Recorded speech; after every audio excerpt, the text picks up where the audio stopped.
Yes, Roger. What's up? Devin, how you doing, man? I'm hanging in. You're doing? I'm doing. I'm excited for the show today. Absolutely excited. For everybody who doesn't know, we have the great AnthonyB on with us, and we are very excited for this. We have a lot of really good things to talk about. He's got a new album out. Can't wait to talk about that with him. It's been an intense week for everybody, and then yesterday it became even more intense and just a new note of I don't know what the right word is, but we got word that our brother Judah Eskedar Tafari passed away. He was a Studio One artist, great singer, and he lived in Los Angeles for a long time. We would see him every Wednesday at the Dub Club, and I had been on the phone yesterday with my good friend John Asher from the Expanders, and he was very good friends with Judah, and he was talking to me a little bit about Judah, and then about half an hour later we got the news, and it was a sad day, but also just started thinking about all the great music he's made, and I know you just recently made some music with him, Raj. Yeah, man. Judah's amazing. First off, anybody who knew him can vouch for that. And Mr. Tom Chastain of Dub Club has always worked with him, and I've always worked with Tom, and so I've always worked with Judah in the studio. I never really hung with Judah outside of the studio, but wow, man! Every time I would work with him, every time I would see him, every time I would record with him, it was something different. Obviously, I was a fan of what he has done in his career, but just the way he carried himself and took music so serious, with a passion and with a message and with a smile. I mean, he lit up the room. He definitely did. I know we say that a lot about a lot of people, but he definitely did. It was true for him. It was super true. He'd come in and smiles and, hey, what's up? And then you just felt the vibe change. And this is just someone that, you just never saw this coming. And I mean, the one thing I could say is that every time he got in that vocal booth, he gave it his all, and it was, passion, from the heart. You could hear it in his voice, and I would be there playing, and he'd be in the vocal booth, and it'd be hard for me to concentrate because I'm so into what he's given us and what he's, doing at the moment. So there's a lot of material he's done, and I'm thankful of him, and I'll miss him greatly. And I'm thankful that we have his beautiful voice recorded. And today we want to, in lieu of our usual Tune of the Week segment, we want to play a couple of our favorite tunes by Judah Eskedar Tafari, who passed away yesterday. And let's play this first one. We're gonna play the whole song because it's just really important to hear his voice, and it's a beautiful tune. So this is a tune he recorded in 1978, I believe, at Studio One, and it's called Ja Light.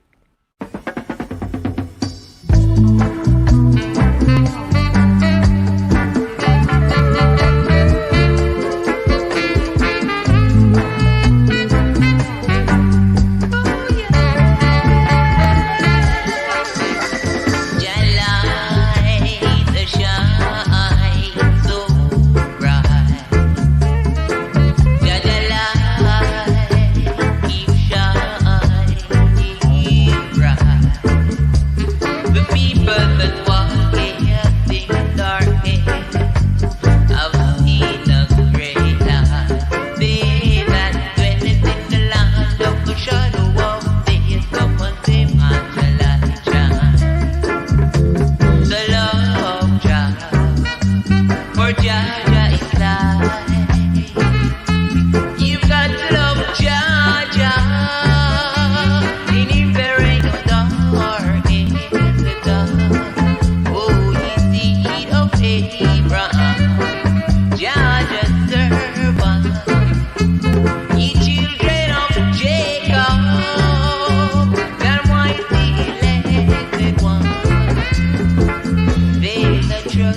Yeah, that's Judah Eskedar Tafari.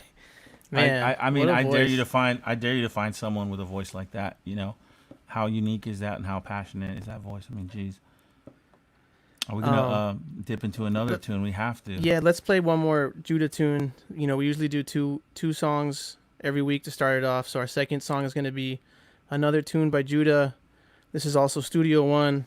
I don't know the exact year. It sounds like maybe a little later because it's got some Yeah. like some heavy sin drums on it, like the Right. doo Right. doo doo doo. But I mean, just unmistakably Studio One still. Yeah, This man. one's called Rastafari, I Tell You.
Another song, another Yes, beautiful song, Judah.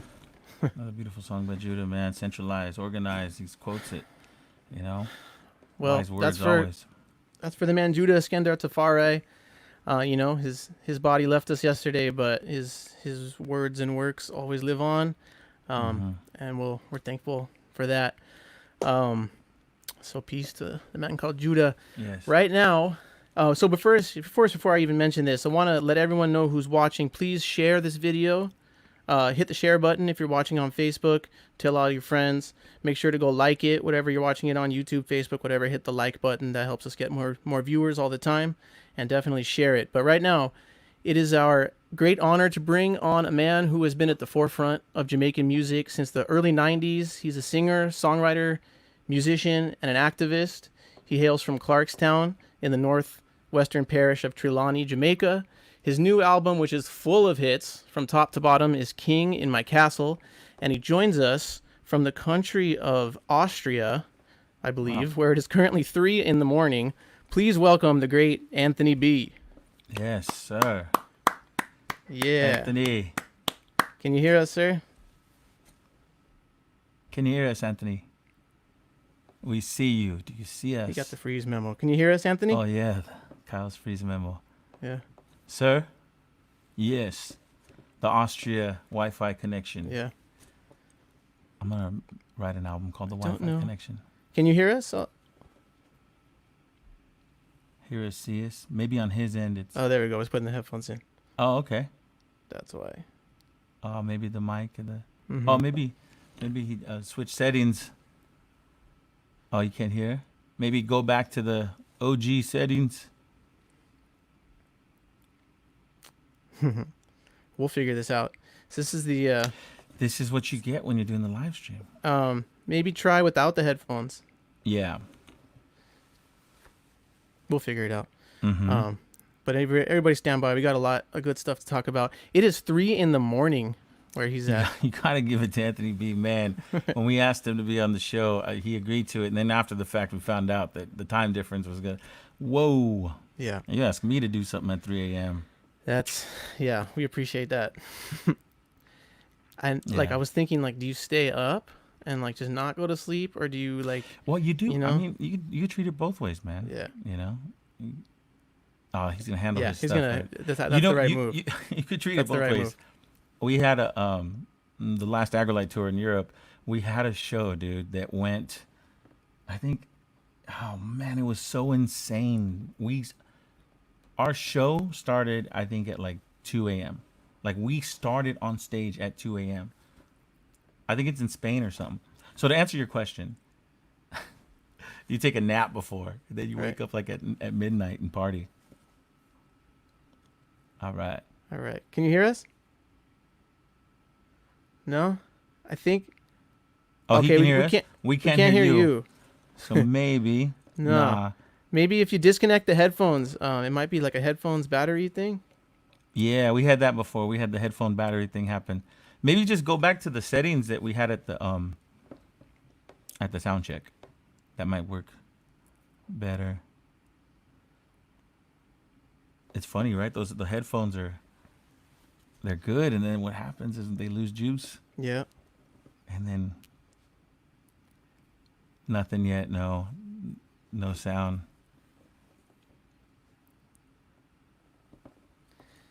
This is we could get chalkboards and do it that way. We could. Good. And actually, we should like have like a sign language person on. Anyway, I got my chalkboard. Never even thought about that. Yeah. Oh, whiteboard, easel board. Yeah. Sound of chalk upsets me. Gets me. It is. Yeah, I think most people are not into the sound of chalk. Yeah, it's not cool. Thank you guys for your patience. And like we'll Devin said, share this right now while we have a little breather, because it's an important show. It's an important time. It's an important show, and we want to spread the word as much as we can. Actually, AnthonyB has a really good insight on what's going on, and we'll talk about his music. And his mic, he just left, but when he comes back in, he might just be muted. He might just like on the screen itself. Maybe he's just muted. Yeah, perhaps. Yeah. Yeah. Anyway, don't worry, guys. We're going to figure this out. But AnthonyB is here. He's in the building. He's in the building. His microphone just isn't working. So he's figuring it out on his end. Let's see. Here he comes. Yeah. Let's see if this works. Can't hear you still. Oh no. No. Nothing. Maybe restart the phone. How do we we got to have a chalkboard. Yeah. Maybe restart the phone. Can you hear us? Yeah, we can't hear you. Oh, okay. Yeah, we can't weird. hear you. Well, we're just gonna have to ask yes or no questions. Yeah. I would say maybe restart the phone and go back to whatever you had when we were doing sound check. And you is there an unmute button? Like, do you see maybe down on your screen at the bottom? You know what, Devin? I think that if it was muted, we would see it as well. We would see the check. That's true. You're right. We would see the check through that microphone. So it could be taking Kyle McDonald's joke to the next level. That's You true. know how Kyle from Slightly Yeah. Stupid was playing with this. It could be that same thing. I like this. During the course of this little problem here, we've grown in viewers. Maybe if we just keep doing this, we'll get up to 2 viewers. Ladies and gentlemen, how are you doing today? How are you? Drop something in the chat room. Drop some emojis. Yeah, we have AnthonyB on. He's just trying to fix his microphone. Mm-hmm. But we're getting it fixed. We're getting it fixed. You know, he's got a new album called King in My Castle, and I've been listening to it all week, just like preparing for the show. And it's a banger. Like, it's got a lot of songs on it to begin with, like 20 something songs, I want to say, almost. And like, it's a great album. I think it's gonna really, like, once more people start hearing it, it's really gonna make some noise. I could see it being best reggae album of the year for sure. Definitely, yeah. Yeah. From what I heard, I mean, it's just banging. I think that, I mean, I can't wait to ask him about some of these music videos too. It's just so, you could tell he's got it locked in, man. The music videos are awesome. The songs are awesome. Whoever he has producing, writing, mixing, it's just all these ingredients that go into a great final product, and it's just like, hats off. I can't wait to let him know that he rules. I'm texting with our tech guy right now.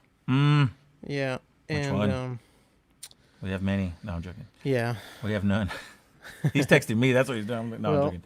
We can, while he's figuring it out, how are you? So Lizzie B wants to know, guys, where can people donate money to? There should be a little ticker at the bottom of the screen here where you can you can Venmo at Rootfire, or you can you can go to rootfire.net/TV, and all the money goes to support the PodClash.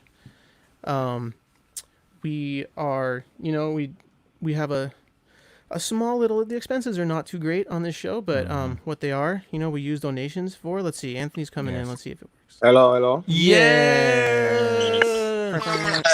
All right. Yes, Mr. Anthony B. We got you.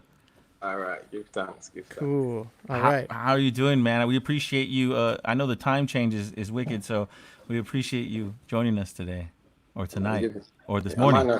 I'm honored to be here, Yeah, for sure, man. It's really our honor. And so you're in Austria? Yeah, I'm in Vienna, Austria. Vienna? Yeah. What's the link there? How did you make your way to Vienna? Well, I'm working with my bands. My bands is from Vienna, House of Rhythm. So big up the House of Rhythm bands. Yeah. House of Rhythm, wow. Yeah. So they are the producer of that new single that I just put out, Mr. Officer. Mr. Officer, I definitely want to talk about that song. That's a powerful song. They're also the producer of we produced the album King in My Castle together, So big up the bands. Big up Sam Gilly, I don't know, the band leader. Big up the drummer, the guitarist, keyboard player. Yeah, man. We were just talking about how the whole, every element is 10 out of 10. The production, the musicians, the videos, everything. It's just a beautiful. Yeah, man. I'm feeling so honored and proud to be here at this moment in Austria, because to witness in Austria to see 50,000-60,000 people come out for a Black Lives Matter march, to march against racism and discrimination, and try to show the world that this is not just a black problem, it is a human problem. You understand? Human problem can only be solved when a human being start accepting that it's a problem. And we all come together and get rid of this problem, because racism is hate, and hate has no limit where it can go. You understand? History has shown us that a lot of the time. So this is not about black people saying, okay, we want to fight against white people or Indian people or China people. And this is what I'm mostly proud about, is to see that people of other race understand and showing the world that they understand. And we are standing up together as a human race. And stand against a system of discrimination and hate and years of. So standing in a country like Vienna, which is a 99% white country. Right. You understand? This is the country of Arnold Schwarzenegger, Commando, you understand? So you don't know. So to be here in this country and to see people come out Right. standing up for a cause like this give me great pride in being a Rasta man, being a reggae singer, being a black person at this moment, because this is the message that is coming through reggae music for years from the foundation of reggae music. It is to spread that greater awareness, that greater understanding, because what we want the world to know is that if reggae music see in problems going on in California, we don't look at the color of the person, we look at the problems, and we would make that into a song and sing about it and try to address the problem. So reggae Yeah. music is always being a social music, a political music, a environmental music, a party music, a family music, a festival music. You Definitely. understand? A herbal music, Yeah, man. music with issues, historical issues. You understand? Globally, so the theme of reggae is one love, you know. And in one, there is no two, three, four, five. There is no you nor me. There is one. So we are all one human being, and I'm proud to be here today in a country like Vienna, Austria, to see it. Because if I was in Jamaica and see 50, 60,000 people come out, then you know that, okay, we are all black people, so it's just we standing up. But when you see that different nation holding your hand and say, yeah, this is a problem that all of us face, you know. So it's a joy to be here, you know. Thanks for sharing that all with us. And I think I do see that it feels like more people are starting to understand, like you mentioned, that when we say, when someone says Black Lives Matter, we're not saying only Black Lives Matter. It's saying that for so long black people have been treated in a system like their lives don't matter, and so it's important to stand up and affirm that no, our lives matter. And I think a lot of people are starting to realize that. That's And what we're called, because as we're saying, racism is an ignorance, you know. So it's when you say Black Lives Matter and somebody try to turn that also in another ignorance. That's the root of right. racism. The root of racism was stemmed from ignorance. Is when you cannot realize that color is like a garden. Look at life like the beautiful garden outside. There's many different colors of flowers in the garden, and that's why it is so beautiful. So everyone wants to see many multiple colors of beautiful. So the creator didn't create one color of people, because that is not beautiful. He created multiple color of people. But we are all human beings. We all have the same similarities, the same attributes, the same. We do the same things everywhere in the world, and so we're just saying to everyone else that black life matter just as your life matter, just as the white life matter, just as the red life matter, just as the Indian, the Chinese, the Japanese, just as every human being on the planet Earth life matter. It is not saying one life matter, no one. So we don't want no ignorancy to come inside of what we're trying to get out there, because that's where the problem is in the first place, is being ignorant to racism. And that's why it keeps dominating the system, because it's not just in one place where you find it. It's not just the police system that is racist. The political system is racist. The religious system is racist. The community. So as parents, sometimes what parents don't realize, saying you're not racist is not showing the kids that you're not racist, because your action is different. When you go to the True. restaurant, you tell the kids not to sit around black people. When you drive to a black community, you tell the kids, close the window, don't go to that, it's violence. When you're in the shopping mall, if you see a black person walking up to you, you put your handbag on the other side. Like, so these actions are racial actions, and kids learn more from the actions of adults than the words. Kids, we don't listen. When we are young, we have no time to listen. We try to do our own stuff, but we watch the attitudes. And what opened my eyes to know that racism is it's an educationally deep, deep, deep, deep, deep thought process. There's a thing on Google called the DAL test.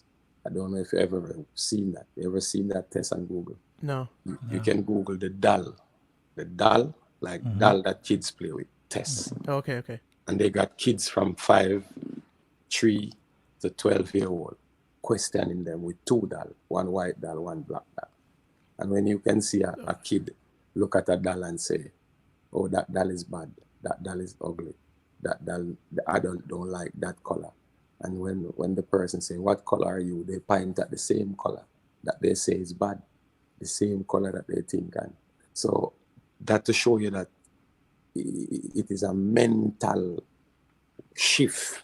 We need a mental shift. So I'm joyful and proud to see that the young people of this generation is waking up, standing up to their parents, standing up to their adults, standing up to their leaders, standing up to their community, challenging the time to show the world that no more. You understand? Yeah. And you nailed it. I think that sometimes it seems like a fairy tale when people say, can we end racism? But I think that if we start exactly what you talked about, I mean, I don't have any kids personally, but, and I might get flack for that, but speaking on this, but I think it starts with your kids. It starts, I was never, when I was brought up, there was my mom, my dad, they had, friends of every color. I was on the playground, had friends of every color. There was never a point out like something's different. And truly in my heart, I grow up believing that everyone is equal regardless of skin color. So I try to put myself in their head sometimes. And I think that's where it starts. Is you're a kid. You're not born with this. You're taught this. You're taught this. Yeah, if you put some young babies in a room together and take out all the adult out of the room, none of them would say you're black or you're white, you're Chinese, you're Indian, you're Japanese, you're Spanish, you're Latino. No, they're gonna play together, have fun, laugh with each other. So this is not something that was born in the DNA of the human body. It is something that is taught in the mind of the human body and adapt in the action of the community. Because you can go in a country that say we are all one, but then you would say that's the black community, or that's the white community, or that's the Chinese community, or that's the Jewish community, or don't go to that community, or don't they? So already that is racism. You understand? Separation, discrimination, and teaching people that this is what you must expect. So it is like Indian is like going to India. It's like classism in India. You understand? You're born in this class. You're born in this class. You're from this class. You're from this class. So you don't expect to excel. And to me, every human being should give an equal opportunity. Depends upon your potential. Depends upon your ability. Depends upon your talent. Given the fair chance. But if we're gonna run 100 mile and you go 98 mile before I get a start, you have only 2 miles to finish. And then when you finish the race, you say it's because I don't work hard enough. But you forget that you were already 98 miles ahead of me before I get a start. So that's a system that we're trying to fight against. We're not trying to fight against Prince. You understand? Bob Marley said we don't fight flesh and blood, but spiritual wickedness in high and low places. And it's spiritual wickedness, it's principality and power. Many people don't come out of their house and go on the street with a gun because you know the consequences. You know the result. You might lose your career. You might lose your freedom. You might lose. So if someone can go out and kill a black person on the camera, live on TV, live on Facebook, live on Instagram, with no consequences, with no punishment, with no, what is the penalty? Then this is like you're saying there's a penalty to kill a dog. There's a penalty in the United States to kill a dog.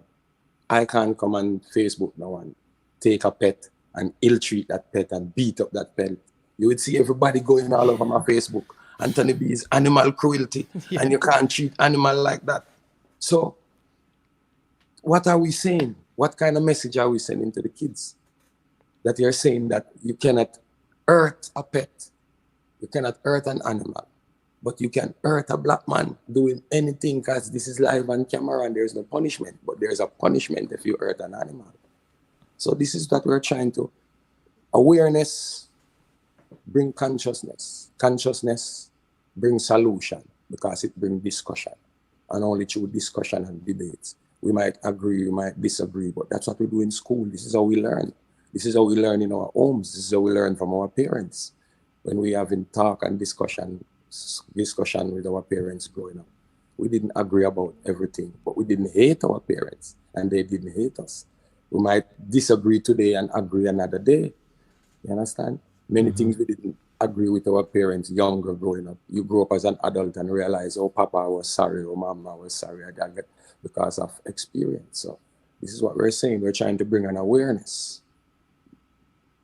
Yeah, definitely. I have a question for you. Do you think, because Devin's a musician, I'm a musician as well in the reggae community here in Los Angeles, here in America, and you definitely have toured the world several times, and you can get a good gauge on what pockets of reggae communities and who's who and who's playing the music. But do you feel, as a reggae musician, that it's important to stand up and to be vocal about racial injustice? That's what keep reggae music as the music of the people. Because over the years, me growing up, when I want to learn something about listening to most of the music you listen around the world, the genres of music is about this. There's a genre called R&B. R&B is about love between relationship, social commentary. There's other music. You understand? Hip hop music will give you one and two poetic positiveness sometimes, but it's mostly about having fun. Reggae music was always about consciousness, awareness. Reggae music is being singing about using herbs and marijuana as the healing of the nation. Long when the world is fighting, now the world wake up and marijuana is now a modern industry. Marijuana is now helping even kids. Reggae music has been singing about, you understand, is injustice, political injustice, social injustice, racial injustice. This is why reggae music become global. Because when you go to a country like India, or you go to a place like China singing reggae music, people might not, Japan, people might not understand every word you say, but they understand what your issue is about. They understand what your topic is about. Even in California, that's why people love reggae music, because there is no other music that telling you come together. There's no other music that telling you let's love the earth, love nature, love herbs, be vital, eat healthy. This is the message today. Even in the commercial business world today, every message that reggae has been trying to send, that is what for me right now become commercialized. As I tell everybody, when we were growing up here, Bob Marley say, I man. You grew up and hear Peter Todd say, I man, it's I man this man, it's I and I that man. We grew up as little youth in Jamaica, people used to laugh. Everything Rasta said, they say I. Now today we got iPhone, iCloud, I this, I that, I. Yeah. So you understand what I mean? Yeah. Anybody who's in the reggae community for years, no. So this is how people talk. It's word, sound, and power. Word, sound, and power. So that's why to me reggae grow more than a lot of other genres of music, that their style disappear, because reggae is not a style. Traveling the world singing reggae music, it is not a style to the people. It is a force of positiveness. It is a force of awareness. It is a community where somebody of any color, any race, any class feel like when they go, they are welcome. This is where they don't go, and you don't go to a reggae festival and feel like somebody is gonna discriminate against me. Like I'm not gonna feel like I'm a part of it. And this is what makes reggae music so strong globally in all different genres and all different culture. Because reggae become the background of the downtrodden. It is the backdrop of the underprivileged. It is the platform of the people fighting against injustice. So it is that modern sound of the youths in the street, the sounds of rebellion against the wickedness. So this is what reggae music, to me, right now, the world is waking up to the message of reggae music. So Bob Marley and Peter Tosh would be proud to be alive today to see the things that they were singing about coming manifesting in reality in life. Do you think it's important for the people that are in reggae bands nowadays, especially, let's say, American bands or whatnot, that don't have those same struggles and can't relate to the original Jamaican music? Do you think it's important for them to be vocal? Well, Knowing that they carry reggae, everyone in reggae music community, this is what you learn about. Doesn't matter if you're white, if you're Chinese, Japanese, Indian, Hispanic, Espanol, It doesn't matter if you're from Hawaii, if you're from the Polynesian island. Reggae music has been the voice that stand against injustice. And anywhere you are in the world, if you're in Germany, you grow up and know what the word injustice is. It might not be in a racial form, but it might be in a social form. It might be in a political form. So this is what we're saying. You can relate to the word injustice. You can relate to the word killing of the innocent. You can relate to the people standing up against the system of hate and racism. So if these are topics and points that is important in your life as a human being, I think you got to make your voice be heard, because these are not topics about which political party you're from, which religious belief you're from, which culture you're from, which background you're from.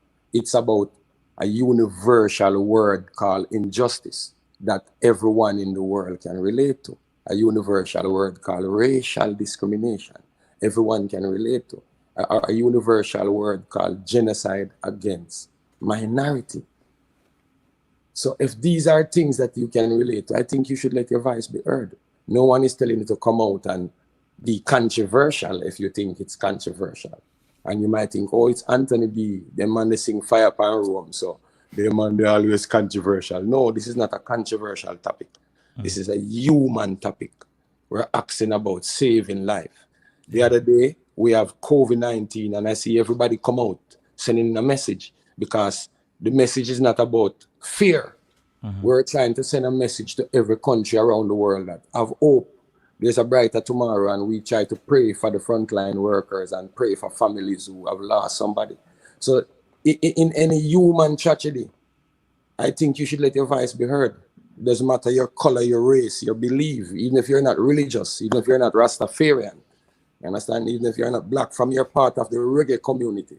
Because from you see the reggae community as a family. And you don't see the reggae community just as a place where you go and, okay, make some money, and I'm not interested in what reggae is interested in. So from you see yourself that this movement is something vital to you. And it's about one love. One love means no separation. Don't separate yourself from love. This is what we're saying. So I think you should let your voice be heard. It doesn't matter where you are, who you're from.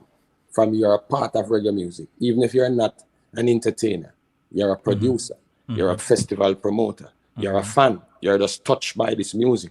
If you love Bob Marley, then you will understand one love. You will understand get up, stand up, and fight for your rights. So we're not out there fighting to say, okay, we don't like that color, we don't like that color. That's what the system is doing. We're trying to stop racial war. We're not trying to start a racial war. We're trying to stop a genocide. Yeah. We're not trying to start a genocide. Exactly.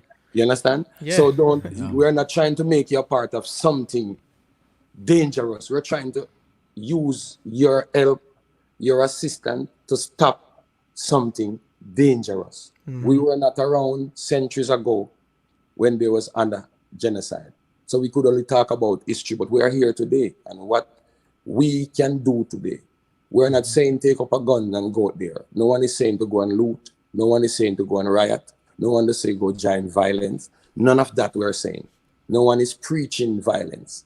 No one is preaching a war, because we know we can't go in the street and just war. That's not the point. We're talking about making a stand, a peaceful stand. So one of your latest single is Mr. Officer, which is, a really, really powerful song, which you recorded and released in the wake of the murder of George Floyd. And I wonder if I could put you on the spot and have you give us a little piece of that real quick. Yeah, man. Justice. Yo, we want some justice. Black people want justice. Equal rights and justice. Right now, I say, Mr. Officer, stop shooting us down. Stop shooting us down. Yeah. Just because my skin is black, you wanna put me under the ground. Under the ground. I say, Mr. Officer, stop shooting us down. Stop shooting us down. Yeah. You say you got to put your gun in my face because you not like how me sound. Not like how me sound. Still, man, I say, Black and proud, no I we not hide. See them hate with dark skin, no I we. Yo, see it, look what police do to George Floyd. Kill him like a dog on the roadside. That's why me say it a happen too often. Same thing them do to Trayvon Martin. Yo, ask the commissioner and the captain. And him say racism is built within the system. So Mr. Officer, stop shooting us down. Stop shooting us down. Yeah. Just because my skin is black, you wanna put me under the ground. Under the ground. I say, Mr. Officer, stop shooting us down. Stop shooting us down. Yeah. You say, you got to put your gun in my face, cause you not like how me sound. So that's what we're saying, Mr. Officer, please stop shooting us down. Even in Jamaica, we see the other day, they just killed a lady that is 84. Right now, 2 days ago, they shoot 2 youth in Cockburn Pen and the people blocking the road and rioting in Jamaica over this. So this is what you have to look at. Look at the reaction. So is it easier to make the people go out and riot, or it's easier to make a law that arrests a murderer? Because there's a law that say a murderer go to jail. So it shouldn't be that a murderer don't go to jail because he wear a uniform. Right. Okay, so at the top of that song, and everybody make sure you go pick up Mr. Officer. Yeah, it's a powerful song. And at the top, you say the people want justice right now. Yeah. And, one of the things that groups like Black Lives Matter here in Los Angeles and around the country are doing to demand justice for the murder of George Floyd and Breonna Taylor and countless others is by calling for the defunding of police departments and the redirecting of that money towards the building up of communities. And so I want to ask you about some of the ways that you think we can get justice for George Floyd and Breonna Taylor and Ahmaud Arbery and, the thousands of other black men and women that have been murdered by police. Well, for me, you have to put a law on the book that say if a police officer kills somebody innocently, then he's going to lose his asset. He will lose his property. All his asset, all his property will be turned over to that victim family. You have to put consequences that when every time a police officer put his finger on the trigger, he think about, I'm going to kill an innocent person. If it is capture on camera, I won't have a place to live. I'm going to lose all my family, asset, everything I work for. I think that's what you have to put on the book, because that's what is on the book for the citizens of the country. If you do certain crime, you lose your life, your whole life. Even if you go to jail for a month, when you come back out, you can't get an apartment to rent. You can't get a job so easily because now you have a criminal record. So they have to think about that. One mistake for a citizen, your life can be over. You can be penalized and criminalized forever. And no one is going to ask you when you go for the job, what did you go to jail for? They say, okay, you was arrested. You go to rent an apartment, they find out that you were arrested, they kick you out of the apartment. So you start to live in a life of downhill. So why would a police officer now don't know the consequences of killing a citizen innocently? He must know that there's a law on the book, and this is what we have to push for, a law on the book to seize the asset of any law enforcement officer who is caught in the act of killing an innocent person. And the mentality would change. And that just, just what you're saying right there, that the fact that there's not a law, but the fact that those laws exist when a citizen commits a murder, but not when an officer commits a murder, that just shows how racism is so built into the system, because who are the citizens that are having to deal with these penalties, right? They're the you're walking down the street now, you jaywalk. You do nothing, you get arrested. Right. You come out, maybe you go to your work, you don't tell your boss that, okay, I was arrested for 2 nights or for 24 hours. But then he call you next Friday and say to you, oh, Joe, I didn't know that you was arrested. And your 25-year career through the window. He's not asking you, what were you arrested for? Right. Maybe it's all over the news because maybe you're somebody popular. Maybe you're somebody who is in a business. Maybe you're an entrepreneur. Maybe you're a community leader. Then it's all over the news, and the news go, oh, you were arrested today. Sometimes the news not gonna even say for jaywalking. They just show your mugshot and they show you this, and then the news reporters start to speculate now, and they go back into your history. 20 years ago, maybe you were a 16-year-old, you were a teenager, you have a fight in college, and they start to make you into a criminal just for that jaywalking. Your career is over. So this is what we're saying. A police must know the consequences to know that when you're going to pull that trigger, you just, once that is proven, that you just take the life of an innocent person. All your asset is gone to that family, to that victim. And I think that it's like people you see a big backlash on the media. Oh, that in the protests, some people have started rioting and looting may be happening, and they want to say, like, look at how violent this is. But to me, that's a backwards way of thinking, because look at everything you just mentioned to me about what can happen if you have a jaywalking, something that you do that results in you not being able to get a job moving forward. Well, what is someone without a job?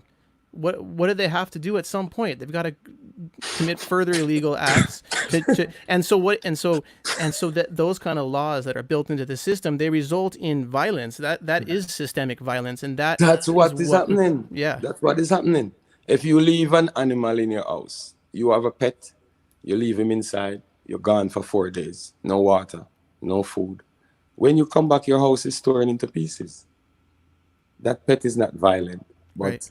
It's survival instincts. He's not gonna just stay there. He's gonna search for ways that he can survive, and that's what is happening now. A lot of the youths go out through their door. They don't go out thinking. They go out in that survival mood. You understand? Your adrenaline pumping is this reaction, because you see it so much and you don't see no consequences. You don't see. So for you, it's like the only reaction, the only satisfaction you can get is to take this out. You understand? Right. So yeah. this is what's happening, and the only way we can stem it is to create a law. Look what they're doing. You used to smoke marijuana. They come and say it's illegal. Now they say it's legal. You could just smoke marijuana and the cops see you now and they don't trouble you anymore. So you see what changed everything? The law, the policy. Yep. That's what changed everything. Instantly, you leave from being a criminal into being a medical. Mm-hmm. Right. So you leave from being a victim into being a patient. Mm-hmm. Just one policy. So this is what we're saying. If the policy shift and every police go tomorrow to work and see that there's a new law in the book, it is passed, it is authentified, the public is around it, and the vigilant. Now, what they're thinking, they're more thinking to make a law to send you to prison to video a criminal killing an innocent person.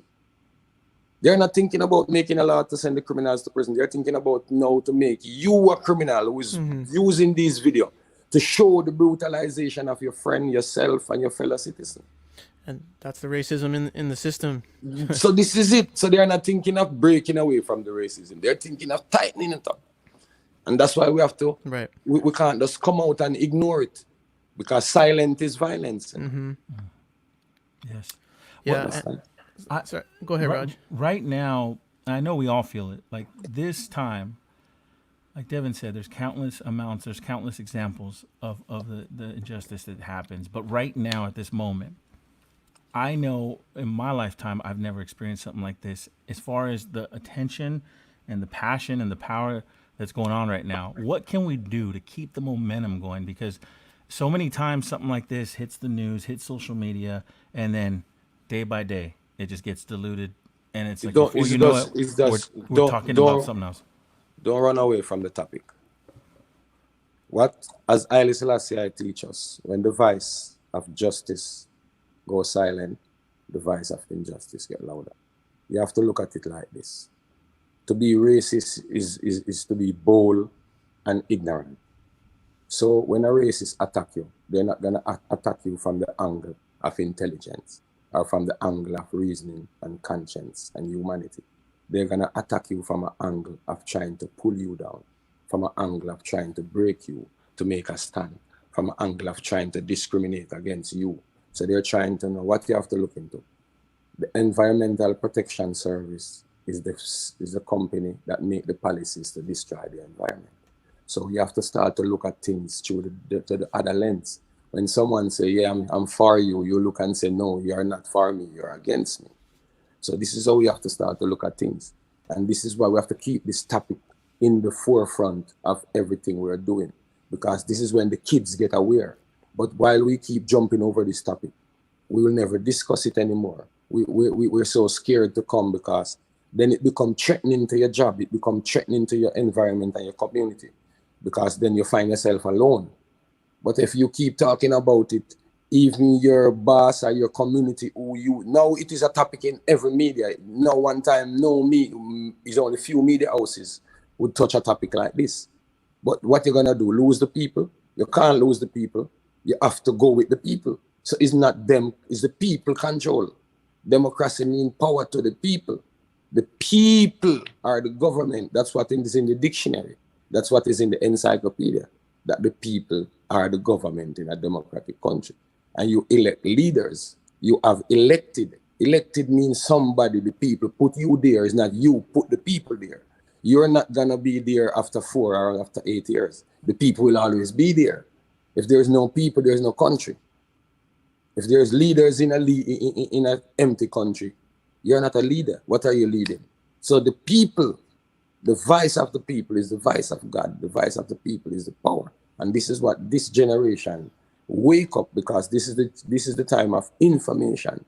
And every prophet said it, that there will be a day when you cannot, Bob Marley said, you fool the people sometime, but you won't fool all the people all the time. Now you see the light. What we're gonna do? Stand up for the right. And the people see the light, because now you're looking at a young person who is 15, 16, 18, 20, and telling them that what they see on the video is not real. You can't tell them that. Right there and then, they don't want to hear nothing more from you.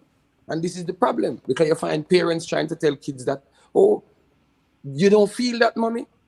So instantly you're showing that your kids that you're a racist. And this is what I think change is, because we have video. We're living in the time of information. What was the most powerful tool that Luther have in the Reformation? The Protestant Reformation take effect because at that time the printing press was invented. So the revolution sometimes not even about the person or the moment. It's about that technological improvement that now make. So it's hard now for you to send all these priests to take up all the Luther papers and burn them, because now it's gone to 55 different countries in one day. And it changed because it started to let people, information change the view of a person. And, Patrice Cullors, who's the head of one of the head of Black Lives Matter here, in response to Roger's question a second ago, she talks about it being very important in order to keep the momentum going right now is to join an organization. It's very important to not do this alone right now. Is get with a group of people who are experienced at organizing, and that'll really help you keep this momentum going as well. And I feel that very strongly, is we got to do this together in an organized way to not let this momentum die at the moment. That's it. It's only through organizing and centralizing and mobilizing can we get effective policies passed, because everyone needs the people. Yeah. And, you touched on this a little bit, but this morning I was watching the great activist Angela Davis speaking, and one of the topics she touched on was the crucial role that musicians play in changing consciousness worldwide and raising awareness that there is a struggle and a movement taking place. And, I know about you, because I've been a fan of your work for so long, that you've always from the beginning used your music as a vehicle to promote the movement against racism and police brutality and just overall consciousness. And can you talk about your thoughts? You did touch on this a bit, about the power and the role of music in the movement, and also why that you, since the beginning, felt called to use your music to promote social change, even at a time early on in your career when it was more popular for artists around you to sing slackness lyrics. Because for me, life is meaningful, and for me, one of the greatest instrument, one of the greatest influence mankind ever get is the power of music. Understand? That's why if you realize the first thing we get is education. A, B, C, D, E. It's a song. It's musical. To get kids interested in education. 90% of those early education and things are instrumental music. Oh, dun, dun, dun, dun, dun, dun. You sing it with melodies, and so music is the vibration of the human body.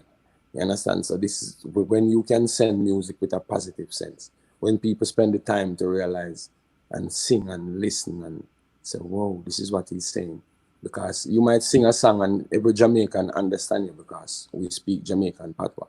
So instantly Jamaican gonna say, "Oh, that's what he's saying." But someone in California might say, "Okay, he speak too fast, but let me listen over again." And oh, that's what he's saying. So once people get the meaning, and for me, that's the greatest part of music. As I look in life, I always say most of the people that we remember from each continent, from each era in life, is people that do positive things, people that make a positive impact, people that leave a positive mark. You understand? Not those people that history try to force on us and tell us that, oh, this man is great. And no, we're talking about people that we emulate in our day-to-day life. When you say, okay, I love a person like Bob Marley, you might not know a lot about his life because you're not Jamaican or you're not from the community. But when you hear his music, when you hear listen to a person like Peter Touch, a person like Garnet Silk, you understand? When we sing certain music, when we say nobody want to play on the can, everybody want to read the bar. It's saying that no one is willing to help you in the beginning. No one is there for you. No one will stand for you. Nobody really like to be there with you when you're down. But when you're on the top, everyone will be there. Everyone will come. Everyone. So this kind of music, the situations like this is not just for the 90s or for me and you now, but 50 years from now, that situation will occur to another generation that's coming. So this is how I look at music. When you sing music with meaningfulness, that's not a style that can go away and say, well, okay, this is the style of the 60s, this is the style of the 70s. Once the style go away, then that music go away. But once you sing meaningful music, once the meaning remain the same, 1 plus 1 will be 2 to all generation. So if I'm saying 1 plus 1, the next generation will come and know what I was saying remain the same. But if I say 1 plus 1 is 35, oh, it's a style, but the next generation might say that was stupid. Right. So this is what you understand. What? Yeah. So you are here singing these conscious music, and it's time now to go out and show the world that you're a part of the positive revolution. Then this generation gonna look at you like, okay, so it's just a word of mouth, because we are not into word of mouth. We are into word and action. When you say you're hungry, you will get some food. When you say you're thirsty, you get some water. So word and action go together. So if you're saying you're a positive person and you're for love and you're for equality and you're for justice, when the time comes for you to stand up for it, show the world that this is what you're for. You're not just singing about it. You understand? So this is why I'm happy and proud to be here, be around today, be alive today, to be a part of this revolution, because this is the changes that we have been singing for. It's a universal struggle. Also, we are hustle. I didn't say it's a single man struggle. I didn't say it's just a black struggle or it's a white struggle. We say it's a universal struggle. You understand? So how do you clarify that for the people? I feel a lot of the verses is the Black Lives Matter versus All Lives Matter, right? A lot of that is out there right now on social media. A lot of it is there's just sides, you know. It's like its own fight. So What you have to understand, let's clarify it like this. We got the bank with the money. We got the right and we got the left. If you check a bird, the bird got a right wing and a left wing. If you check a man, the man have a right hand and a left hand. But the man have a body. It is one body that control the right hand and the left hand. It is one body that control the right wing and the left wing. The one body that control the right and the left is the money. So now you come and stand in for something. You pay some people to go and oppose that, because in everything you need an opposition. Because when there is no opposition, manifestation take place in the manifestation that it should be. That means what will happen is that the people will come together and they will make a change. But if we oppose it, then there will be no change. It's the same thing with fighting for I and I rights. That's why there was a civil war in the United States of America. It was two different fractions. One believed that we should be industrialized. One believed that slavery is the rights of, they have the rights to slave people forever. And they go to war for it. This, the biggest war, the only war that ever fight in the United States history is the Civil War. So they are trying to ignite that same kind of energy, because instead of facing, it's like you coming home and you did something when you were young and your mama said, "Who did this?"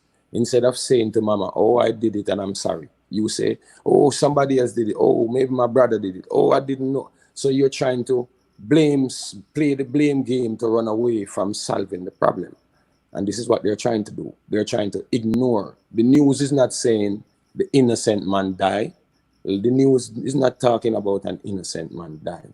The news, every time an innocent man dies, the news go back and bring some news about this person 15 years ago. Mm-hmm. So 15 years ago, he was in jail, and now he's in a park sitting. He deserves to be shot. So that you have to understand. There is no news that is supporting the people. And that is why the people are on the street. And this is what the people, so all the news is saying what they want to say. The people don't care because the people don't believe in the news, because the people use their eyes to see. We can't live in a time now when they're telling us that what we see is no longer what we know. You know? And that's what the news want to tell you. They want to come on the TV and somebody come and make a racist comment. And when the people say, "Oh, you're racist," they come out and say, "Oh, we didn't racist. It's just something Come on, you do it 25 times. But you're living in a time now where people is trying to take everybody for a fool. Yep. You understand? And these kids not buying it, because this is not the time no more when we just want to hear. We're looking and we're seeing. So this is what I'm telling you, that this is a revolution going on, because it's no longer I am trying to convince my friend, or I'm trying to tell my friend around there. Is my friend now telling me, when you see what's going on? So it's not like me now as a black man sending you a video and say, "Look at this," and you say, "Oh, AnthonyB, you make that video." No, you see the video the same time I see the video. The Indians see the video the same time. The Chinese see the video. You understand? Look what was happening in China the other day with the black in Africa, who's there innocently getting kicked out of their apartment. Because it go viral, it didn't happen the way they did want it to happen. So the camera and this new information, this new age, this new internet, because it's now, one time you make a video in your phone, they say it's Photoshop. But now you can go live on Instagram. Right. You can go live on Facebook. So you can't make a Photoshop while going live. So they realize that the same technology they make to control the people is the same technology the people are going to use to show you up to the world. Mm-hmm.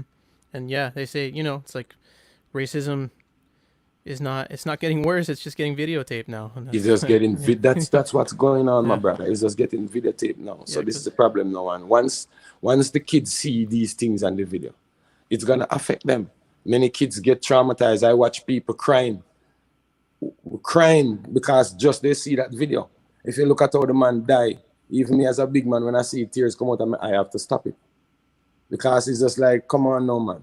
That's authority to its greatest. It's like a man is a god and a man is a non-human. So there's the God standing up on the non-human being. That's how I look at that video.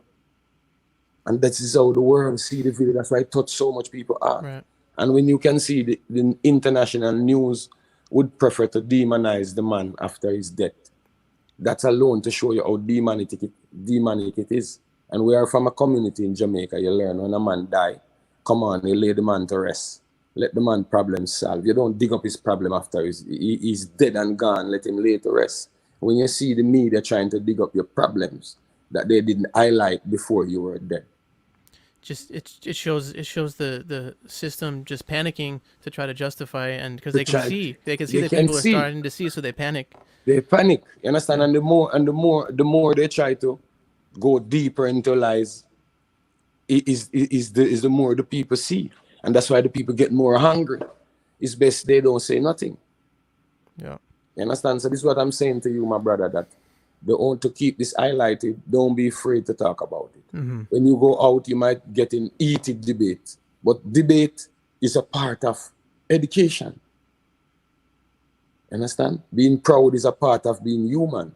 The problem is hate and violence is when somebody extreme that they would kill you for their belief or they will murder you because of their idea. That's when it becomes dangerous. But it's good to be bold. It's good to have heated debate. It's good to disagree. And we still like each other. We don't agree on everything. I might like water and you say, oh, I don't like water. I like fruit juice. I'm a vegan. You might say I'm not a vegan. I'm a vegetarian. So why should I think you are not a human being because you have a different taste for life? No. So this is how I'm looking at it.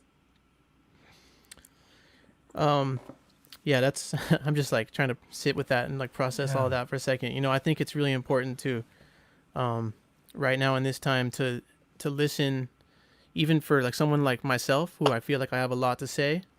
I feel like it's very important to listen to what other people are saying as well, and especially Black people right now, just to listen and to understand that, you know, racism is something built into the system. It has been forever, and experiences that Black people have are experiences that I've never had of oppression in any just little basic moment of life, you know. So I feel that's why I feel very thankful for you coming on and just talking, because, you know, it's man, give thanks. We have to talk about it, man, because we have to. What people don't understand, you know, is like it's not something we are blind to or ignore. You know? It is something that we live with day to day, that we brace ourselves. So many times I'm going into a country, I'm bracing myself. You understand? Even though I'm saying I know what I'm going there for and I'm going there on a professional mission, but I'm still bracing myself that, okay, how long I'm going to spend into the airport? Am I going to go to the airport 10 minutes, 1 hour, 3 hours? Because I might just be pulled aside. Right. Whereas I don't fear that, you know? No, you don't. So this is the reality I'm trying to show people. Right. You understand? I travel with my bands already, and I had this experience where me and my bands went to another country. Remember, 4 members of my band is white, 3 members is Black. You understand? So we go to a country and they let through the 4 members and they hold on to me. That my band was saying to them, oh, that's the boss. If he don't go, we can't go. We're here to work with him.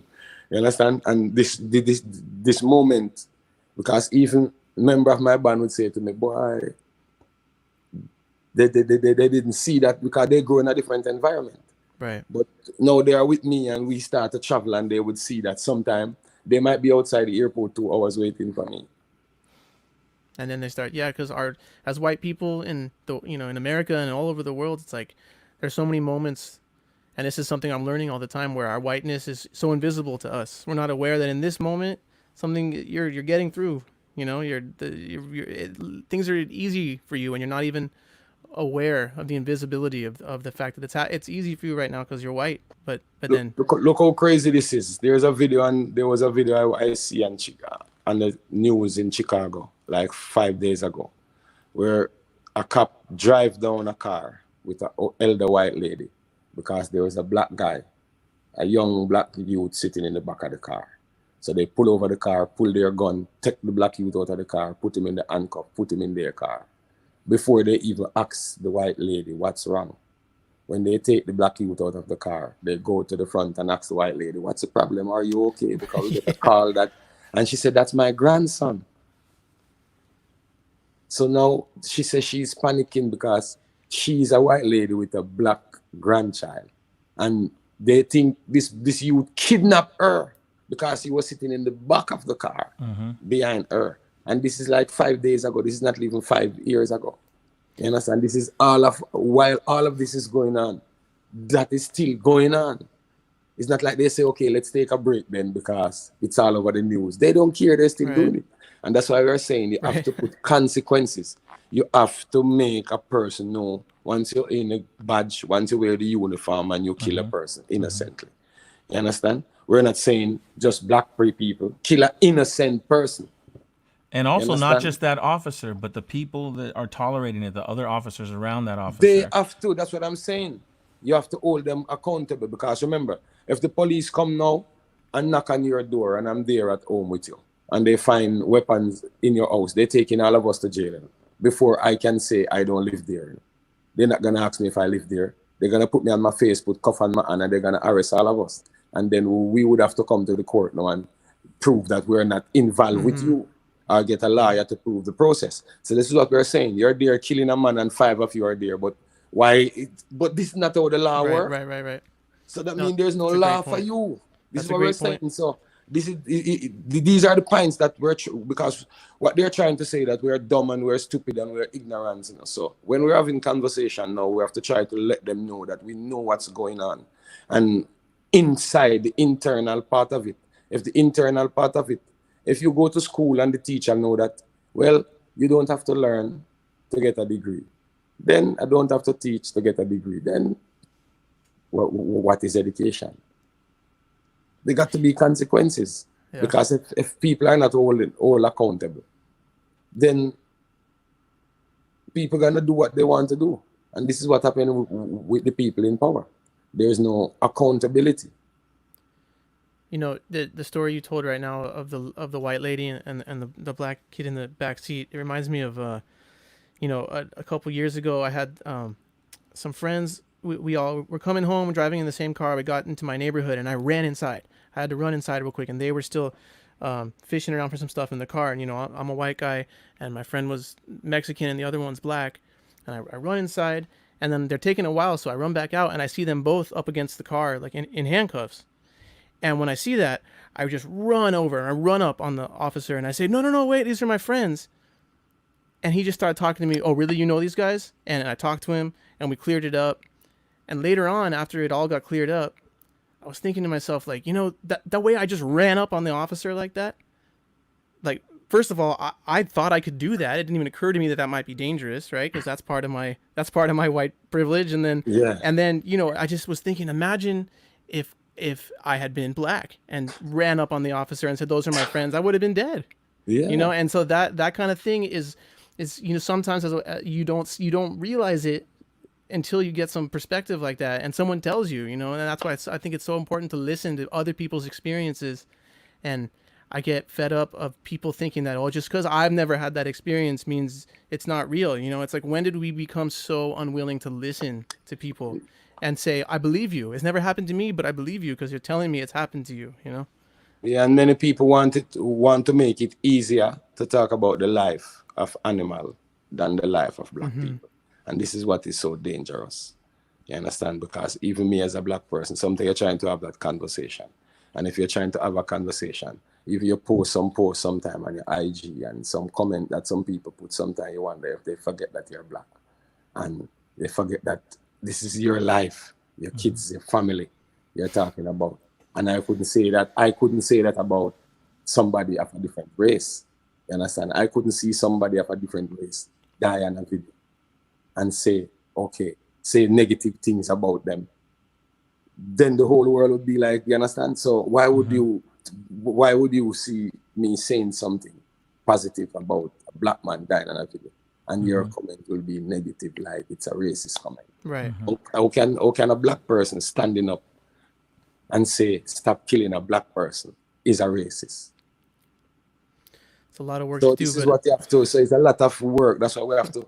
That's why we cannot run from these dialogue. We cannot run from these debates, and these are the kind of conversation we never really have in doing interviews or even doing writes up. Or you understand? We always ignore these kind of issues.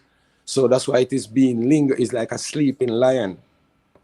So I'm happy now that it's on the forefront where we can do an interview and talk about it and break the chains of understanding. Right. You understand? And try to put better clarification, you know.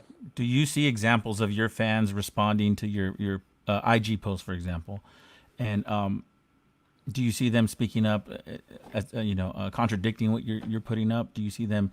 I don't see my fans doing that like that. My fans support me, and because if you're an AnthonyB fans, no one could ever say AnthonyB is a racist. I've never done those kind of music. Oh, not even just racist. I'm just showing you that everyone. When I do music, I try to do music in a clarified way, in a clear way. Right. When I do my shows, when I do my interview, I try to get my point across. Right. It is not a part of my music. It is not a part of my nature nor my message. Right. You understand? Because it is a strong word. And being a part of the Rastafarian community, Dennis Brown teaches us love and hate. Can Never be friends. never be friends. No, no, no. So your mouth is a two-edged sword. You can't be speaking hate and be speaking love. You Right. can't be speaking positive and be speaking negative. It's two different entities. They don't travel together. You understand? In the same basket, they travel on two different baskets. They might people might use them, bounce across them, but I don't bounce across. I try And to stay on the positive and side what of it. That's awesome. and what better expression of love than to fight, seriously fight with all you have against a system that is based on hate and racism. That's a form protest and struggle. It's a form of love when it's against hate. And we've I know we've kept you up really late, and it's very late for you. And so I do want to talk about this new album because it's so good. Yes, definitely. Yeah, definitely. Is that cool with you? Can we? Yeah, man. If we All talk right. about the album, All right. So first of all, the new album is Kings in My Castle. Everybody go check it. I'm telling you, man. I know you're on the show right now, so I probably would have said good things anyway, but I'm telling you, I mean it. I love the album. I love That's it so great stuff. much.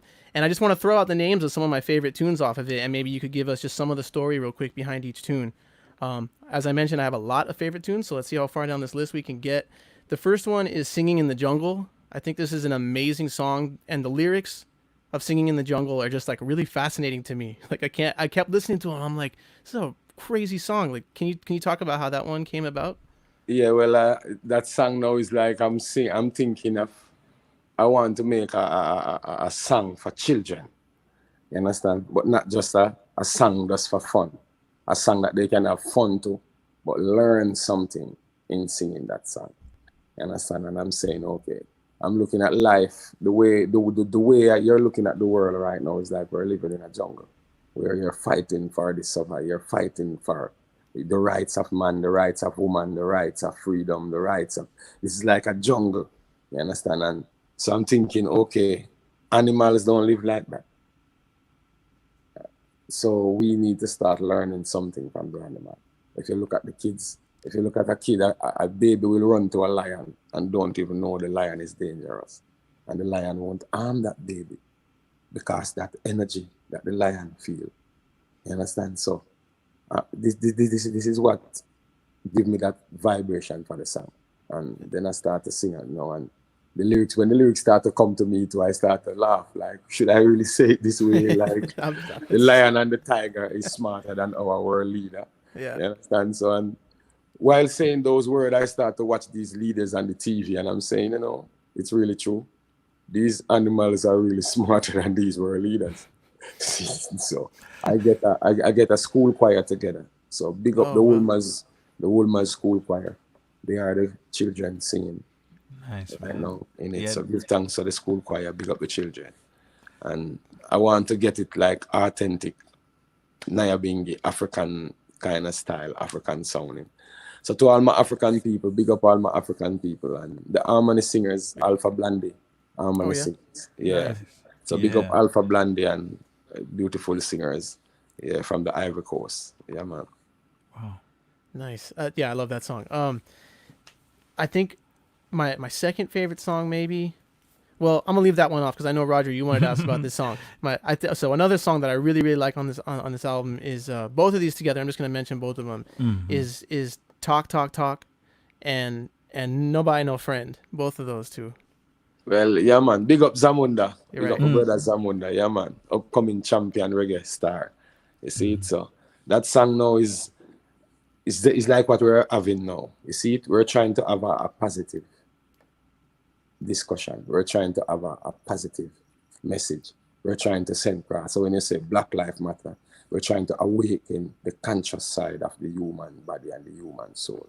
But there's a lot of people that so people trying to overshadow the positiveness with a lot of negative talk, and that's what this song is about. You understand? You talk, but you're not gonna get us out.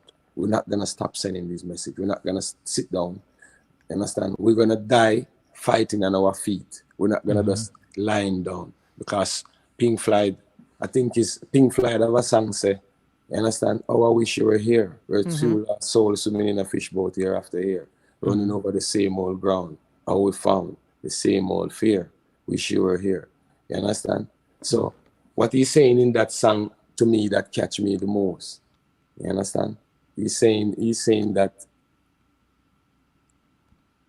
if you're gonna be up in the war, do you give up one hard fight in the war for a lead role in a cage? So that line touched me so much because what he's It's a saying, heavy song. yes. So if you know that, so that's what we're out here trying to get this message across. You Yeah, understand? man. Just Yeah. trying to get this The message across. the And that's whole why we say talk, talk, talk. And in this world now today, loyalty is the hardest thing to find. That's why we say we don't buy friends. Because many people, that's how you have to get their loyalty. You have to can pay them.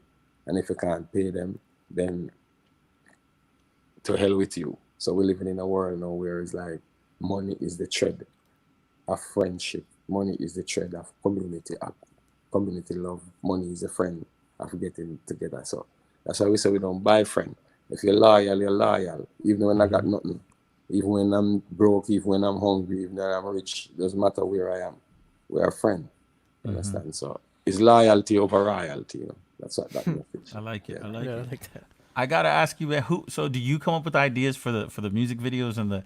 Because I love your presence on like YouTube and everything, and I got to bring up, you never know, is awesome, man. I watch it. First of all, the song's amazing, right? Because that Hard. that whole hook has been in my head all day, That's brother. hard. That's I was in the shower just singing that, really. But the video is pretty interesting. You know, you're on the judging panel right there, and then Yeah, you man. got like a cat with an Obama face, and another brother with like a blue hair and stuff. And Yeah, so man. talk about that for a little bit, if you don't mind. Well, I want to big up Never Stop, Juliet, big up Never Stop, and big up the Oxygen team out of Belgium.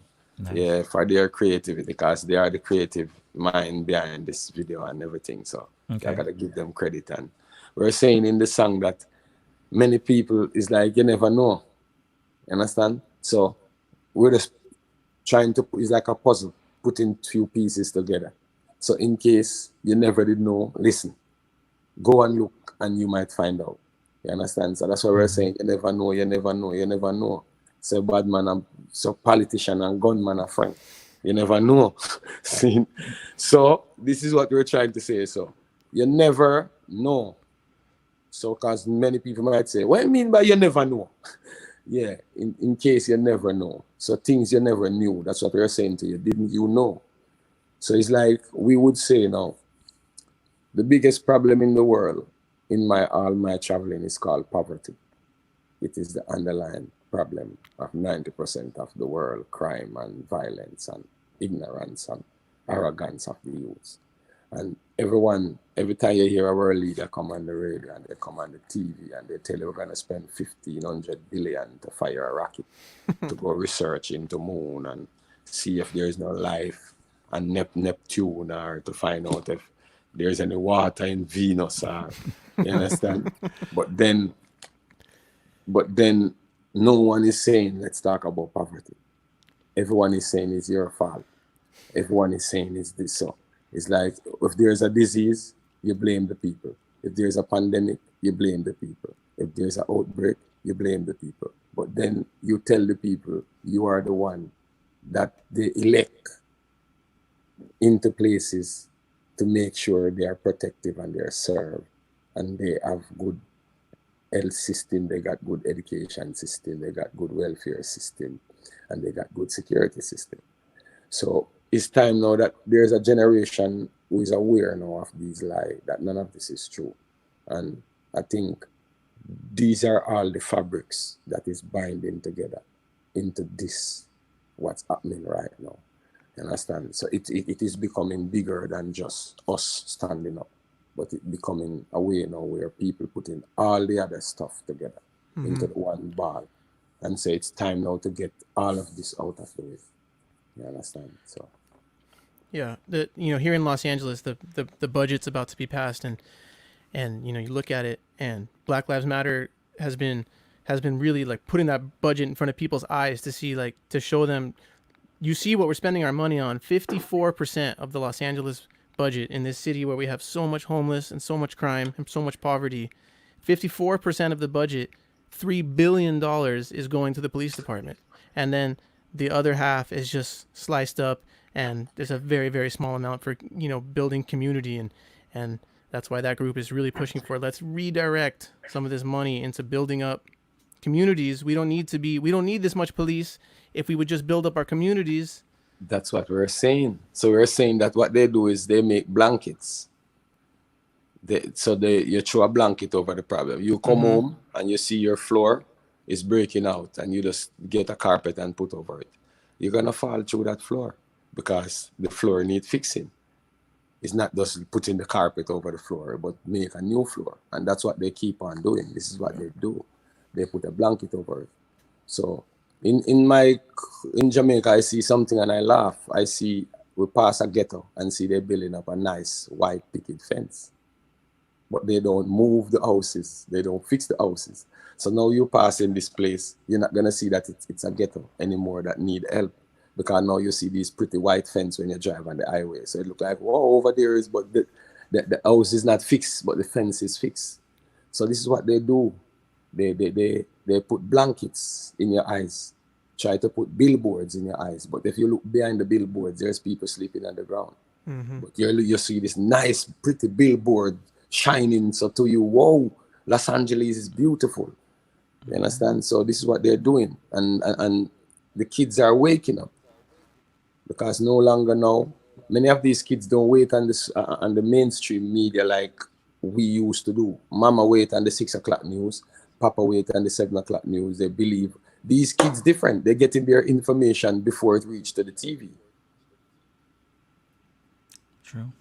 So, and this is what I'm happy to be in this time and this age and this place on earth, So, I know we've kept you up. It's 4:30 right now for you. So, I got one more question. I don't know, Raj, if you got another one. I don't want to take yours away, but there was, like I said, my list of songs was long. People just go get the album King in My Castle. King My Castle. It's gonna be gonna be reggae. It's reggae album of the year so far, hands down. No question. But you have a song on the new record called "I'm in Love," where you say I'm in love with a reggae sound system, and you got your start and really came up in the dance hall and sound system culture in Jamaica, like a lot of the biggest artists in Jamaica did. And so can you talk about, I'm just like, I love sound system culture. I love watching sound systems. And so can you talk about your history inside the dance hall? Like which sounds you've been most affiliated with? Who were some of the artists like that you would see live on the mic at dances that really inspired you? And just like some of your best memories from live dance hall culture in the 90s in Jamaica. In my time growing up in the dance hall, the favorite DJ was like Ninja Man and Shabba Rankin. Yeah. You understand? Because in that time, there was the two artists that pop in the thing until there's like a Capotan and then a Buju Banton, and you understand? And then come after that like a Beanie Man and a Bounty Killer. But I grew in the country in a parish called Chilani, and I used to have a friend called Winston Lee. So his father was an Indian man. They own a shop and he used to have a sound system. So we call the sound system Shaggy, high power. Because back in those days, every sound have to have a high power or a disco. So like more the party sound, like Stone Love used to name Stone Love Disco. Now they drop the disco under Stone Love, but back in the days, it's Stone Love Disco, like Renaissance Disco. And so high power sound would be like more the rubber dub sound, and disco sound would be like the party sound. You understand? So DJing, that's how we start to get rhythms, because you can't get a live band to go DJ and you don't reach that level. You're a young youth in your community. You have to get home by certain times. You can't go out for the night party. So dancehall now would be like most even party when the sound are set up on the early part. Sometimes we have to bleach out. So you're a Ninja Man coming to Trelawny. Everybody in Trelawny, every young youth sleep out, hide from the parents just to go. You would climb over the fence. You understand? Because at that time, you hear they talk about bamboo land. So they would take like bamboos. Take like those bamboo and fence up like a piece of plant. And they would make a venue. So we call it a lawn. Like what you call a venue today, we call it a lawn. So we take it. Lawn is made from bamboo, or it's made from zinc. You understand? So that culture is a culture that today, the EDM music that you see is international today. Oh, I think you're maybe That's having the Wi-Fi is going a little crazy.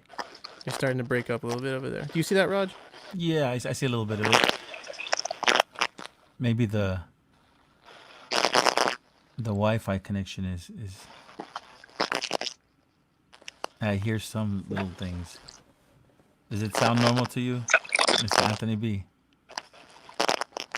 yeah, you know, Yeah, yeah, sounds. you know, Oh, I crazy. still hear the Oh, I think robotic, huh?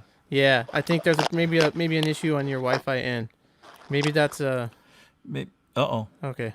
I'm gonna try it and come You back got in, him. and then we're You gonna. got him mad. I didn't get him mad. You got him mad. Um, you heard that, right? That wasn't just me. No, I definitely Okay, okay. heard it. Man, that was like I've been saving that question the whole time. I wanted to hear about the sound system. As you were asking it, I'm like, oh, it's like the dessert. You know what I mean? Like it's like, yeah, let's start. I mean, everything we talked about today was crazy important, but We got to have him back on. for sure. I think maybe he's gonna pop back on, and even though we won't keep him much longer because people, it is 4:30 a.m. where Anthony B man. is at right now. He's in Vienna, Austria. This cat. He stayed up to join us at 3 a.m. So if he doesn't come back on, that's okay. I We'll mean, it's we'll quite do all a- right. We've had him for a long time, so yeah. he's definitely shed light on a bunch of stuff. And man, such a well spoken cat, man. I love me some Anthony B more than I did. I just Man, I've always been such a fan, and like I was gonna tell him, he had some tunes, some of his biggest tunes in the late '90s. He has a tune called "Fire Upon Rome," and another tune called "Fireman." And those two songs were really some of the songs that were instrumental in getting me to kind of change my focus from exclusively old school Jamaican music, because before that I was just 60s, 70s. That was it for me. And when I started hearing Anthony B and some other artists that were his contemporaries, I was like, oh, wait a minute. Like there's so much more to this, and then I started like getting into everything. right, definitely. And so, I love Anthony B. And I saw him at Cali Roots Festival in How was that? California a few years ago. It was my favorite, hands down favorite performance of the festival because he's got a super high energy to his performance. His songs, he played all the songs I wanted to hear. And then, just like that festival has so many American reggae bands, which, respect to them. But just as being somebody who my preference is for Jamaican music, Anthony B's performance would have been great even if it was at a Jamaican music festival, but the fact that it was in the midst of all these American bands, it was like a breath of fresh air. It was just like, oh yes, like this is what I want right now. And That's the case all the time, regardless. I mean, without using good and bad, it's just you got different perspective on the songwriting. If you're Jamaican, playing reggae music versus if you're not, just by default. There's good and bad music from both, but I could see that, and that's why I like a lot of these, a lot of these festivals they definitely do a good job of bringing in the old school artists, because it's different. It's refreshing. You know what? And big up Cali Roots. Yeah, man. Big up Cali Roots because they have really been like in the last few days posting some good stuff and taking a stand that I'm happy to see them take. Not that I ever thought they wouldn't, but I'm just really, every time I see a band now from this American scene really coming out and saying Black Lives Matter, it really means a lot to me, and they posted something today about, renewing their commitment to, acknowledging that the music we all play comes from Jamaican music. And it just, people can go check out the Cali Roots website or the Instagram and see what they put out. But it's just, I've been really, really happy to see them and a lot of other bigger groups in this scene coming out and speaking up. Yeah, I agree. I think you either do it or you don't do it, right? There's this nothing point, in the middle. One of the things that feels different about this moment is that silence is speaking volumes right now, whereas that wasn't always the case. Thank you. I love that. I always, I think there were some of us who always saw silence as speaking volumes, but now it's people are realizing like I have to engage with this topic. I can't just tune out, and like I say, not to keep not to keep harping on this, but white privilege is a real thing, and one of the ways it shows itself is my ability to tune out of the conversation. I'm burnt out, I'm exhausted, I'm gonna tune out of this, and because I don't, but black people and people of color, they can't tune out. It's always there. No and option. So now people are realizing, they're starting to know I can't tune out of this right now. I have to engage, because if I don't, people are gonna call me on that. So Right. I'm really, really loving that. So big up all the artists speaking out. Yeah, big up, definitely. I see a Yeah. lot of people really passionate out there, and they're taking the time not to just post, but they're taking the time to respond to posts. They're taking the time to be, whether it's donating or whatever. I mean, there's a lot of things I'm sure a lot of people are doing behind the scenes, because the only, you get one perspective when you look at social media. It sounds so dumb, right? That social media is the thing that we always come back to, is the nucleus of gauging what people do and don't do. But it's a decent gauge. So hats off. Yes, I just want to piggyback that statement. Hats off to the artists that are not just posting a meme or here or there, but are actually responding to their fans' critique of their own message. How important is that? Because that right there is showing how much substance you have as an artist. Yeah. You don't care. Well, then you don't care about your fans in general enough to have that conversation with them. I'm sorry. I know it's uncomfortable. Myself, I don't ever talk about stuff like this. If you look at all my history, I'm a walking commercial for my own stuff. I'm just promoting my own stuff and friends of mine. But if there's ever a time to get out of that uncomfortable position and zone, it's now. Well, and I think that you touched on the uncomfortability of the moment for a lot of white people, and I include myself in that, because we are able to tune out of the conversation of racism, and we often do because it's uncomfortable. Right now, I think it's just important to, that feeling of uncomfortability and that feeling of you don't know what to say. That's okay. Sit in that, be with that feeling of being uncomfortable, and listen. And I really can't urge, the bands in the scene that are speaking out, especially the bands that are non-black and white, to listen, and also to, like we were talking about with AnthonyB, to keep this momentum going. It's great that everyone's speaking out. It really is. But the next step is to realize that there is so much to learn. And there are resources and groups out there where you can learn, and yeah. For me, I've always been, since their beginning, I've always just been a big supporter of the Black Lives Matter movement, the organization. I encourage people to go follow them on Instagram. And they are constantly putting out resources, calls to action, things you can do, ways you can easily look up your political representatives that represent you in your district, and they'll write the whole email for you. They have templates you can just send, and you just put your name, boom, they make it easy. There's always marches and rallies happening. I would say if you want to go protest, that's really good. Do it through an organization like Black Lives Matter, who know what they're doing, and what you're going out there to protest. I just say that because I say all this because I know that, people in the American reggae scene might be watching this right now or watch it later on YouTube. And I just feel like that is such an important thing for us all to do, is realize that there's more to it than just speaking out against racism right now. It's to learn more about it and learn more about what we can do. Definitely. And with that being said, next week we have a very special guest. We got an old school rude boy all up in here. Straight Talk up, about ladies it, and Raj. ladies and gentlemen, for those of you who don't know about the two-tone movement, get hip to it. Go look it up. It's directly reflective of what's cracking right now, what we're going through right now. We got Mr. Linville Golding from the Specials. This is insane. This is beautiful, because this conversation is going to carry over to next Saturday. We're keeping the momentum going. This is so relevant. People, if you're sick of it, you're gonna get more sick of it next week. Guess and we're not going to stop talking about this. And we won't stop. Go ahead. Yeah, exactly. I was on the phone with Linville for an hour and a half, somewhat last night, and a lot of it I'm like, just save for the show. We're going to talk about it. But it was so great because I knew he was going to have a powerful perspective. Linville Golding was from the Specials. If you guys don't know, the Specials were one of the bands that were on the forefront of the two-tone movement, which the definition of two-tone movement was just anti-racism. and so that took place in Britain, and many other bands were involved with that movement. But we're gonna have Linval Golding from the Specials on next week. Yes, I can't wait for that. it's gonna be great. And if people out there maybe aren't familiar with the Specials, because I'll admit this right here, Yeah, man. I'm not like in terms of the music, the Mm-hmm. musical style of two-tone and all the two-tone bands. Don't put your foot in your mouth. I've never I'm been a rude boy. I've never been a huge. That's never been like what I gravitated towards. Right. With a huge caveat exception for the Specials.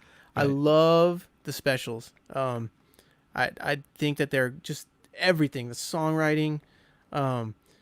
When I heard the Specials, I was like, I would hear one song, I'm like, yes, more. Second song, yes, more. And like, I never heard a bad Specials song. I mean, every song by the Specials is great. Everything about it. It's so it's the people go two-tone look up thing. the Specials, and I would even tell you, I don't know, maybe Roger, you have like an album to recommend, but I don't think there's any yeah, bad definitely. Specials music out there. Definitely. I mean, the album that not only defines the Specials, but it defines the two-tone movement. And I encourage everyone to go and do the Wikipedia thing with two-tone. Is the self-titled album, their first album, Specials. It's I guarantee you, anybody that has seen the whole third wave ska movement has seen that pattern of checkers, black and white, and that comes directly from the two-tone movement. And they have a certain campaign and marketing. It's beautiful, and we'll ask Linval more about it. I know a lot of it came from Jerry Dahmer's, the keyboard player from the Specials, and he's a genius himself. But man, Linval has so many cool stories. I don't even want to talk about them because these are stories that he's gone through right now. We're talking like within this month, and comparing those to what he's gone through in being black and growing up with in the time of the National Front in Britain and stuff like that. So. Okay, so it's Yeah. going to be really good. People, Really please good. tune in People next tune in. week. And I'm telling you, if you've never heard of Linval Golding, maybe you've never heard of the Specials, we don't have people on this show that aren't the top of their game. So go this week, look up the Specials, learn about Linval Golding, and you're going to want to tune in Definitely. next week. And there was something else I wanted to be sure to mention, and I can't think of it right now. Maybe it'll pop back in my head. But yeah, check the Specials. Roger, Yeah, I know man. as always you got some stuff coming up. Yeah, it looks like both of us have the same weekly thing, and it's so beautiful that we can just, always revisit this because it's just going to get bigger and better. More people are going to know about it. So, Yeah. with myself, it's an 8-week thing going on every single Monday. I encourage everyone to come, please. It's this class that's unlike no other because it's spread out between eight weeks, and we get to cover every single subject. And granted, you're not going to cover every subject, but all the bullet points we cover, So, for example, last week we were talking about ska music. This week it's going to be rocksteady music, and this is with some heavy-hitting cats. So last week we had Gil Sharon, Michael Goldwasser, producer with Easy Star and all those albums. We had Drummy from Buju Banton, a bunch of other cats that have really, really reputable resumes and can definitely talk about the subject and wisely about the subject. So this Monday we talk about rocksteady music, and we're going to talk about dub. We're going to talk about the DJ culture. We're going to talk about the actual religion, Rastafari, and how that plays, which is a very important part. I wanted to ask AnthonyB a little bit about that, but it's all right because I know it's near. We got to have Anthony back. Got to have him back for sure. But you got your thing cracking every Tuesday, right? You got. Yeah. So this I every Tuesday I do the songbook sessions where I'm a musician, I'm a songwriter, play reggae music, and every Tuesday during quarantine I've been coming on and doing this, but playing music, singing songs. It's been great. I didn't do it this last Tuesday because I didn't feel like there was any justification for me taking focus away from what's been going on. And I just wanted to, in the spirit of amplifying black voices and just, putting my money where my mouth is and just listening. I didn't do it this last Tuesday. And I'm still, I'm not absolutely positive if I'm going to do this coming up Tuesday either. So I just want to put that out there. We'll see what things are feeling like. And so I will just, anybody who's interested in seeing my thing that I do, or if you've been watching it, which I want to thank everyone very much because it's so much fun. It's mental therapy for me. just check with me. I'll put out a statement in the next. I'll put out a statement. Dang, that makes me seem like super serious. I will put out a statement in the next couple days as to whether or not I will be doing the songbook sessions this Tuesday. We'll be awaiting very Yes. patiently, Yeah. Devin, on your statement. Yes. Yeah, definitely. I'm gonna have a press conference in my mom's rose garden. Yes, please. Yeah. You know what I was thinking about when you touched on this earlier about. I mean, I struggle with this myself, right? Is that we back Black Lives Matter and we feel passionate about it. We feel that it's important for people to be supporting the movement and speaking out. And I know you're more knowledgeable in this area, but what do you think about next week? We come with like just a list of things that people can do, maybe phone numbers, websites, whatever. Kind of a baby game plan. You know what I mean? Because I know myself, I'm at times I'm like, okay, cool. I'm doing this, which is talking on social media, but what else can I do? Mm-hmm. You know what I mean? Yeah, I think it's a great idea. I'm happy to do it. And, to be clear to everyone listening, that wouldn't be us necessarily offering what we think people should be doing. I think, like I mentioned, there are groups like Black Lives Matter, Reform LA Jails, Justice LA Now that are providing these resources for us. So I think that'd be a great move to get with some of our friends and you just start it. You're like the first domino, you know what I mean? Like put it out there. You need a lot of people are just wondering, and you never know what kind of fire you spark when you're just presenting it, you know what I mean? Right. Yeah, let's talk about it. I think it's a great idea. We'll talk about it. Yeah. Oh, you know what I wanted to say was that nope, it's gone again. it'll come like in 2 hours. Yeah. It's all totally good though. Oh, it was this that I know it's not quite ready yet, but Roger and Reed, who is the head of Rootfire, have been working on getting all the past episodes and this episode uploaded to a service where everyone can download the audio as a true podcast. Because right now, if you miss it live, you can go back and watch it on YouTube. But for people who are really into podcasts, we're working on uploading the music. So the audio. So do you have any news for people on that, Roger? Is that still pretty in the works? I do and don't. I mean, this week's been a very unique week for everybody. Mm-hmm. So you kind of get some passes on deadlines for sure. and stuff. However, we definitely it's coming. It's gonna be. What I'm trying to do, I'm going to be treating the audio, but we're trying to make it a better listening experience, since the form's going to change from a visual to something that we hear, maybe in our cars, maybe on radio, whatever, So just trying to go above and beyond on making sure that the quality is as best as it can be. The unique thing is that what we're doing now is a live stream, so, you can't have the perfect situation where the audio is going to be perfect. And so we're going to get as close as perfect as we can. And I would say within the next week, I'm setting the deadline for myself. I'm throwing it out there. The next week, you're going to be able to treat this as a straight up podcast. Go on and listen to every episode that we've had up until now, as in its audio form. All right. Well, you made it public, but don't worry. We're almost 2 hours into it. We're almost 2 hours in. No one's listening this long. So no one's listening this long. No one heard you but me. Yeah. But it could be true. Yeah. In that case, let's talk about stuff. Because I've had a couple people asking me, when can I get this as a podcast? Very soon. Very soon. Yeah. This is all. We're all learning how to do this on the fly. And that was the original plan. Wasn't that the OG plan? Roger and I have been talking about doing this for so many years, and it's just crazy how after all the planning and figuring it out and stopping and starting, it just went for literally. Reed was out of necessity. Hey man, this Saturday, why don't you talk about reggae instead of just playing music? And I was like, cool, I'm gonna ask Roger to do it with me. And then it was like, wait a minute, well, why don't we just do the podcast live? And within 10 minutes we were doing it. We were doing it. Yeah, it was insane. I was in the drive-thru at Carl's Jr. Like, what? Let's do it. Let me get spicy chicken. Let me get a spicy chicken. Spicy chicken. Well, ladies and gentlemen. So next week we got Linville Thompson and Linville Golding. Dang, what if we had Linville Thompson? We're going to do that sometime soon.